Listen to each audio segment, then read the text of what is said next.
des gens qui éprouvent le plaisir lorsqu'ils te voient souffrir.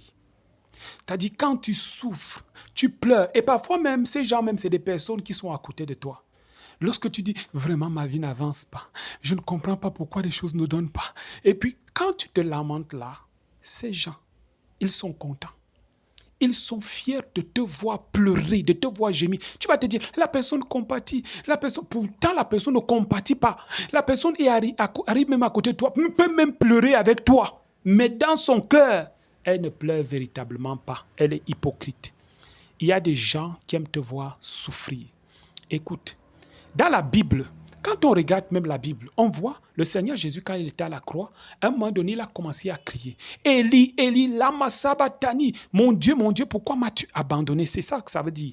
Et maintenant, il y a des gens qui étaient là, qui le regardaient et qui commencent à dire, ils commencent à se moquer de lui. Regardez, il est en train d'appeler Élie, il est en train d'appeler Élie. Pourtant, ce n'est pas Élie qui l'appelait.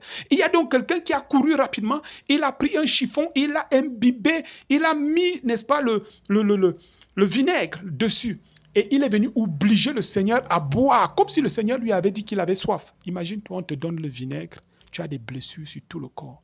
On a percé ta côte avec la lance. On t'a fouetté et ça a laissé des traits, des blessures. Le vinaigre encore arrive, ça pique ces blessures-là. Ils augmentent la douleur sur la douleur. Je vous donne un autre exemple. Dans le livre d'Exode, lorsque le peuple réclamait déjà sa délivrance, sa libération, et il voulait aller, n'est-ce pas, sous la houlette du bâton de Moïse, Pharaon s'est mis en colère. Il a dit, maintenant, ne donnez plus au peuple, à ce peuple qui travaille comme des esclaves, la paille. Parce qu'avec la paille, ils fabriquaient des briques. Maintenant, ne leur donnez même plus la paille. Eux-mêmes, ils iront chercher la paille. Et ils doivent fournir le même nombre de briques qu'ils avaient l'habitude de fournir.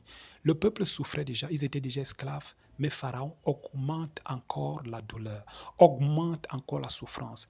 Généralement, lorsque tu vois ce genre de choses arriver dans ta vie, c'est que le salut est sur le point de se manifester dans ta vie. C'est que la délivrance est sur le point de se manifester dans ta vie.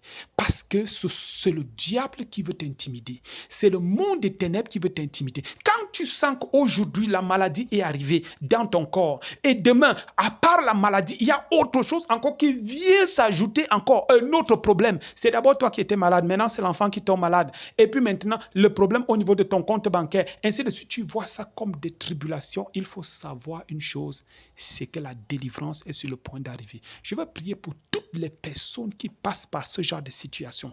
Je prie dans le nom de Jésus-Christ afin que tu ne te décourages pas et que tu sois fortifié, tu te lèves pendant que tu likes,